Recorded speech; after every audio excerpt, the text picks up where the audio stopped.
नाज़रीन, मैं हूं असगर चौधरी। आज एक नए इशू के साथ आपके सामने हाज़िर खिदमत हूं। मेरे साथ मौजूद हैं डॉक्टर फजल वाहिद, जो 6 महीने पहले भी इसी तरीके से मेरे साथ मौजूद थे। उस वक्त एक अज़्म के साथ ये निकले थे कि जो कुछ इनके साथ हुआ है साफ़त की आड़ में, उसे ये बेनकाब करेंगे और इंसाफ लेंगे। इनसे पूछते हैं कि इन 6 महीनों में इन्हें किस हद तक इंसाफ मिला है, आगे ये कहाँ तक जाएंगे और किस हद तक उन लोगों को बेनकाब करेंगे जो कलम और कैमरे की हुर्मत को पामाल कर रहे हैं। अस्सलाम वालेकुम डॉक्टर साहब। वालेकुम डॉक्टर अस्सलाम साहब जी। बताइएगा, आज आपने एक प्रेस कॉन्फ्रेंस की है, बड़ी आपको मुबारक हो। ये पैमरा थैंक से यू आप वेरी एक मच। फ़ैसला लेकर आ गए, जी तो आप आगे आपका क्या प्रोग्राम है? जी पैमरा से भी फैसला आ गया। ये 7 जजेस का यूनानिमस डिसीजन है जी। और 7 के 7 ने उसको गिल्टी फाइंड किया है और उस पर भारी जुर्माना भी आयद किया है। न सिर्फ भारी जुर्माना बल्कि चैनल को सेंसर भी इशू किया हुआ है, जो कि एक नापसंदीदगी आप और मलामत खुशकिस्मत का नहीं है इजहार होता है।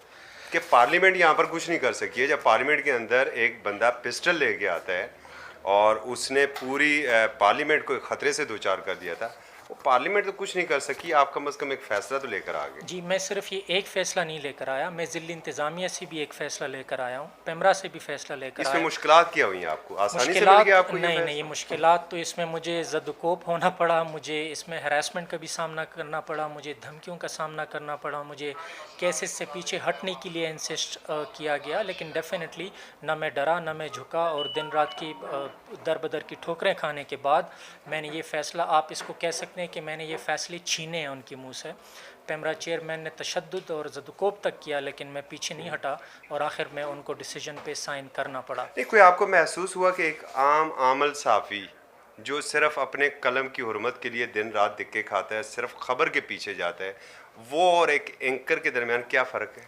जी, ज़मीन आसमान का फ़र्क है। सहाफ़ियों को ऐसे एंकर, पैराट्रूपर किस्म के जो एंकर है, यही लोग बदनाम कर रहे हैं। सहाफ़ियों को एक ख़बर लेने के लिए कहाँ कहाँ जाना पड़ता है, कहाँ कहाँ उनको कितनी मेहनत करनी पड़ती है, जबकि ये स्टूडियो में बैठकर झूठी ख़बरें बना के उन पे फोकियत ले जाते हैं। तो मेरा ख़्याल है ये सबसे बड़ी ज़्यादती सहाफ़ियों के साथ कर रहे हैं और सबसे बड़ी ज़्यादती ये सहाफ़त के साथ कर रहे हैं। हम तो दूसरे नंबर पे आ रहे हैं जो विक्टिम है, लेकिन ये सहाफ़त की आड़ में ये सब कुछ कर रहा है। और इसके अपने प्रोग्राम्स आप उठा के देख लें कि इसका कंटेंट कितना एजुकेशनल होता है। कभी ये सांप पकड़ रहा होता है, कभी ये भिखारी बना होता है, कभी ये जनाब लोगों के घरों में कूद रहा होता है, दीवारें फलांग रहा होता है। आप कानून तोड़ के कानून का तहफ़्फ़ुज़ कैसे कर सकते हैं? आप अखलाकी इक़दार पैरों के नीचे देख कर अखलाकी इक़दार की बातें कैसे कर सकते हैं? आप इस तरह के लोगों को बदनाम करके पगड़ियाँ उछाल के फिर अखलाकी इक़दार की बातें करेंगे और मसीहा बनेंगे लोगों के सामने। अब तो इसके झूठ बेनकाब हो गया कि इसने एक झूठा प्रोग्राम बनाया। एक होता है गलतफहमी में ख़बर चलाना, एक होता है जानती बूझते हक़ाइक़ को जानने के बावजूद एक झूठी खबर मतलब ये कह बनाना। सकते हैं कि एक खबर है और एक अरेंज करदा खबर है। जी, तो ये ये जो प्रोग्राम था ये फैब्रिकेटेड है, ये बना हुआ है, बना हुआ है। ये बाकायदा एक स्कीम के तहत बनाया गया। जब इसके सामने ये तमाम सबूत मौजूद थे कि लड़की मजिस्ट्रेट के हुक्म के बाद एडमिट हुई है, इसके बावजूद इसने अगवा का इल्ज़ाम लगाया। इसके सामने पिम्स का मेडिकल बोर्ड जो इसके कहने पे बना और उनने उसको बीमार डिक्लेयर किया, उसके बावजूद इसने कहा कि वो बीमार नहीं है। इसके सामने मेरे इदारे के तमाम कागजात, जैसे इंक्वायरी इस्लामी ज़िली इंतज़ामिया की इंक्वायरी में भी लिखा हुआ है, हर चीज़ इसके सामने देखने के बावजूद 4 महीने बाद जब इसके पास एपिसोड्स ख़त्म हो गए, तो इसने एक जाली एपिसोड मेरे इदारे पे बना के रात के अंधेरे में और सुबह सुबह इसने। नहीं डॉक्टर साहब, ये बताइए कि इसके प्रोग्राम से अदारे की क्रेडिबिलिटी के ऊपर कितना फ़र्क पड़ा है? सर, फ़र्क ये पड़ा है कि मुझे यूके से कॉल्स आ रही हैं किडनैपिंग के लिए कि हमने एक बंदा किडनैप करवाना है, आप कितने पैसे लेंगे। जो 1 करोड़ के करीब इस वक्त मुल्क में ड्रग एडिक्शन के पेशेंट्स हैं, उनके फैमिलीज़ जब इस तरह के प्रोग्राम्स देखती हैं, क्या वो किसी इदारे को अप्रोच करेंगे, क्या वो अपने बच्चे का इलाज करवाएंगे? वो तो सारी ज़िंदगी उस बीमारी से सफ़र करेंगे, अंग्रेज़ी वाला। और इस तरह के प्रोग्राम के बाद मेरी साख को, मैं किस किस को, हर शख्स को तो मैं बाज़ारों में ये फैसले नहीं दिखा सकता कि वो झूठा है। हर बंदा मुझे देख के कहता है कि ये वो सरेआम वाला बंदा है, ये तो वो डॉक्टर है जो लोगों को किडनैप करता है। ये इसने मेरी रिपुटेशन को एक इर्रिवर्सिबल डैमेज किया, मेरे इदारे की साख को मजरू किया और स्पेशली कौम को गुमराह किया और नफसियाती तौर पे इसने लोगों को यरगमाल बनाया हुआ है।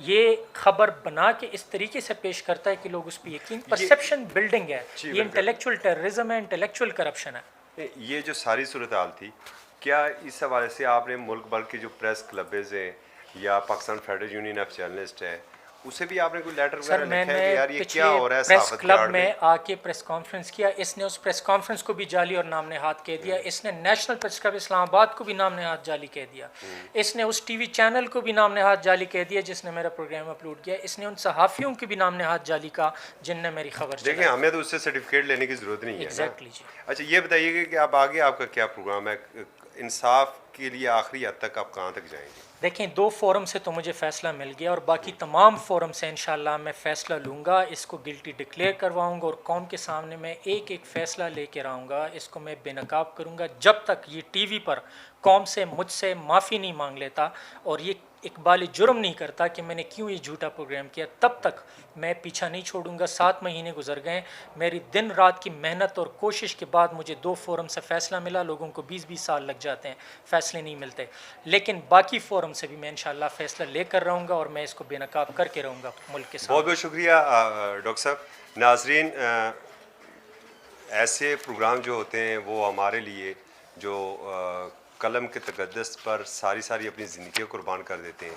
आज भी अगर मैं बात करूं तो हमारे कैपिटल टीवी के कैमरामैन को हार्ट अटैक हुआ है और वो अपनी ज़िंदगी की बाजी हार गया। मुतअद्दिद सहाफ़ी ऐसे भी हैं जो तनख्वाहें ना मिलने की वजह से, बेरोज़गारी की वजह से उनके हार्ट अटैक हो चुके हैं और आजकल वो कब्रिस्तान आबाद कर रहे हैं। मेरे कप्तान के कहने के ऊपर चूँकि कब्र में ज़्यादा सुकून है तो ज़्यादा हमारे सहाफ़ी वहाँ जा रहे हैं, मगर कहीं पर भी वो उनकी कोई ऐसी कोशिश नहीं होती है कि कलम के ऊपर, कैमरे के तक़द्दुस के ऊपर कोई दबा लग सके।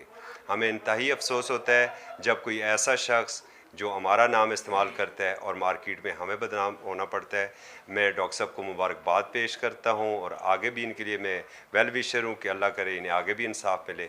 हम सच्चाई के साथ हैं और सच्चाई का प्रचार करते रहेंगे। इजाज़त दीजिए, अल्लाह हाफ़िज़।